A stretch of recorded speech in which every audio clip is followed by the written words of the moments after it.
Herr Doctor, I find myself, for reasons inexplicable to me or my loving family, to have woken up this morning, transformed into a cockroach. I am reasonably certain this is not a dream. Can you help?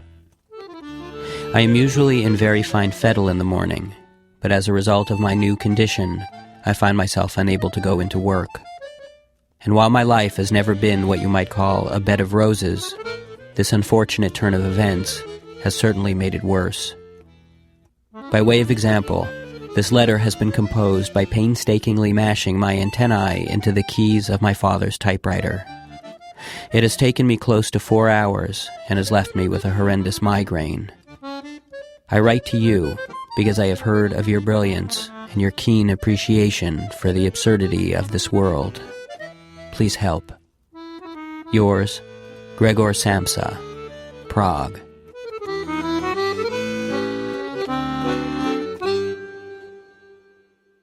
Samsa, I've only just opened your letter. Fear not, worry neither, we'll soon have you better.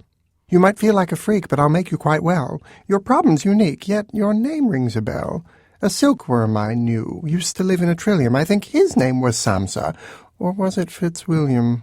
Oh well, please forgive me, my mind is a haze. One really meets so many faces nowadays. If you ooze like a slug or you prick like a cactus, every ill-feeling bug finds his way to my practice. Whether dozens of styes mar your 100-eyed face, whatever your ailment, you're in the right place. Not to brag, but I've never yet failed to determine whatever root causes were vexing a vermin. Rest assured, I'll endeavor to glean and deduce. You'll be better than ever, or my name isn't Seuss.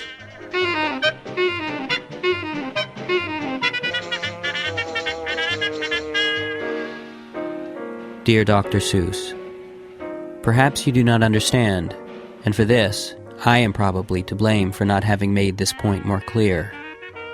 While I am now a cockroach, I was not always one. I was born a man, and am now a bug. Do you see? Is this even pertinent to my case? I mention it only in the interest of aiding your diagnosis. I hope I have not offended you with my quibbling. If I have, the only defense I can offer is that I have not been myself. I feel that time is of the essence in this matter, because without my being able to go into the office, I fear my whole family will all too soon wind up in the poorhouse. To my great embarrassment, my father has already taken to eating his meals with lesser employees of the bank. Very sincerely, Gregor Samsa. P.S. Pardon me if this is a rude question, but I must ask.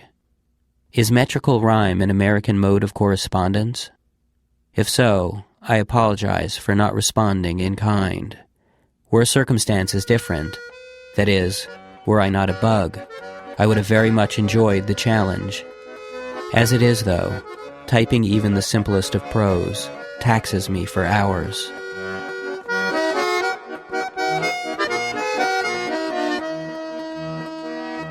The way that I speak gets a comment each time. Some people have accents, while I like to rhyme.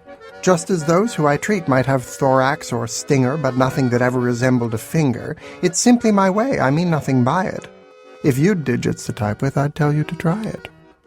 But still, this attempt to be merely convivial can backfire sometimes and make me seem trivial, and then I am forced to make mollifications by dryly reciting my qualifications. See, I'm a doctor who chiefly helps insects particular, a recap, just briefly, of my vitae curricular. One patient of mine, a tubercular chigger, was referred by a June bug who'd shrunk then got bigger. I made the arrangements and booked him a trip to a mulberry thicket for that flea with the grip. And there did he rest and sip syllabub tea, but the thicket's the ticket for curing a flea. A potato bug who would eat nothing but onions, a millipede suffering from 2,000 bunions, a night crawler who could crawl only by day, a mantis who lost the volition to prey, a fruit fly whose flying resisted fruition are just a short list of the kinds of conditions I've treated, and all were made well double quick. I'm the one who they call when a crawly is sick. But cockroach to human? Or vice or verse? What a mystery, a new one, confounding. What's worse is I've leafed through the pages of yellowing journals, through thoughts from the sages I've sifted for kernels, and no one, it seems, has devised an approach for how to return to a man from a roach. For the nonce, I'd advise some geranium juice, but stop if it turns your extremities puce, and I will consult with my college chum Bruce. Till then, stay strong, Samsa. Your loyal friend, Seuss.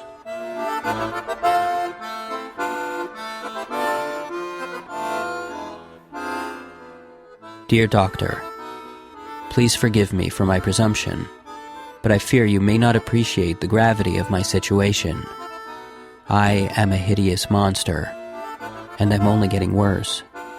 Earlier today, my own father lobbed a basket of apples at me, one of which is still embedded in the soft flesh of my back. Our charwoman, too, has grown weary of my grotesque physical appearance, and whereas once she entered my room with good-natured shouts of, "Come out, you old cockroach," when I hid beneath the couch, now she threatens to crack me on the crown with a chair when I crawl too close. At your word, I am prepared to have my dear sister, the only one who seems to be able to stomach me, pack me into a wooden crate with air holes and ship me to your office. My fate rests in your hands. Please, Doctor, you are my only hope. Yours, G. Samsa. Oh, Samsa, descriptions like that are invidious. It's human and callous to call yourself hideous. I reckon among those of similar breed you're actually handsome, quite handsome indeed. Remember, when tempted to heap self-reproach, that he who formed lilies created the roach.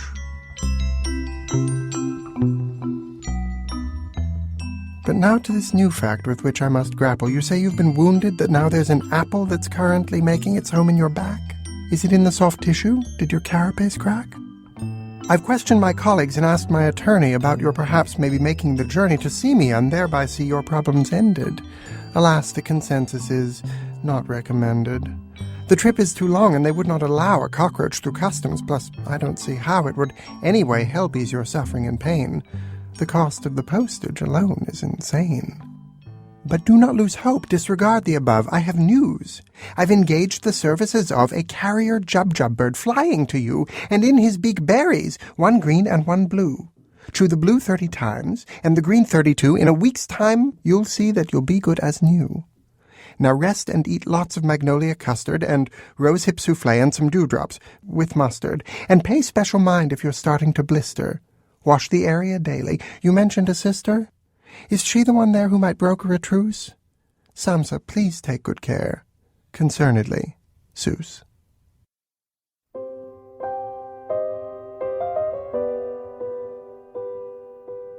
Dear Doctor, I feared at the beginning of this ordeal that I was no longer me, and now I know this certainly to be the case.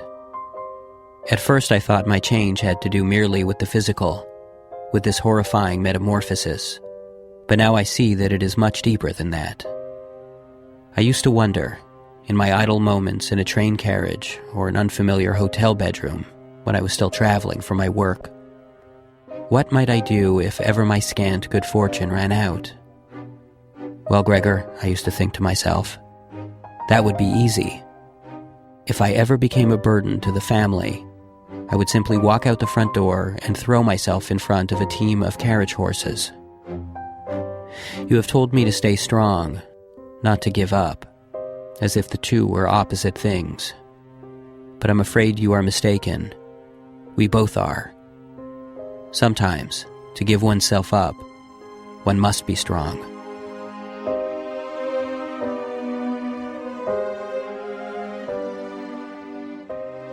In thanks for your friendship, I have composed for you a rhyme. It's the first one I've written since my boyhood, and you'll have to pardon me if it isn't very good. You shall be remembered as the doctor who tried to determine what turned Gregor Samsa to vermin. Forgive me, I was not able to get any further. Goodbye, dear Dr. Seuss. Samsa, I amsa. I read your last letter with no small alarm. It sounds like you're fixing to do yourself harm. I know that you feel like you've got nothing left, like your time has run out, you're abandoned, bereft of all hope, that you've been forced to bear it in silence, your family's scorn, their indifference, their violence. I take it the jubjub bird failed to arrive, so how, my dear friend, will we keep you alive? I'd recommend exercise, plenty of fruit, but finally see that such bromides are moot. Samsa, I need you to marshal your will. There isn't a purgative poultice or pill or anything else on the pharmacy shelf that will make you so healthy as much as yourself. You think your new body has made you a bother. You hold yourself guilty while blameless. Your father, Gregor, we'd all die if physical beauty was needed for others to render their duty. Ever since our first letter, I've had this strange notion that I'd make you better, ignoring the ocean that makes up the distance that renders you Seussless. But despite my persistence, I've been worse than useless. I'm astonished at times when I think of the past, of my thousands of rhymes, of how life is so vast. I'm left then to wonder how anyone gleans a purpose or sense of what anything means. It's not ours for the knowing, its meaning abstruse. We'd both best be going. Your loving friend, Seuss.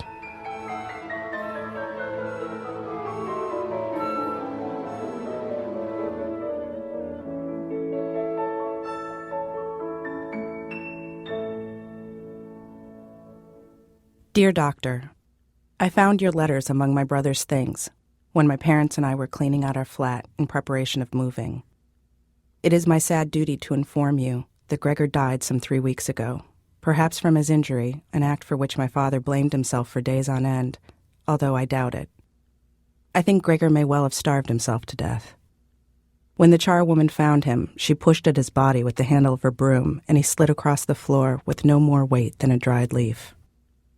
Before our charwoman disposed of him, I took one last look and saw that Gregor's shell had cracked open, and just underneath were little wings. He was a beetle, not a cockroach as we had feared.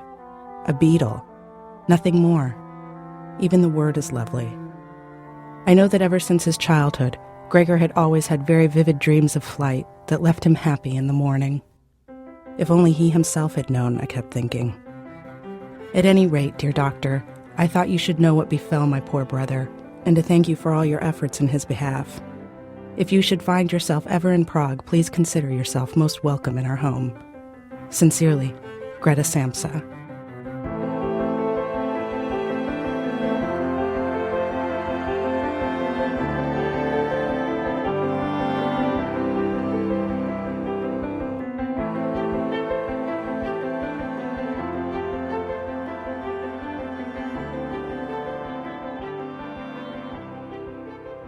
Today's episode, Help Me, Doctor.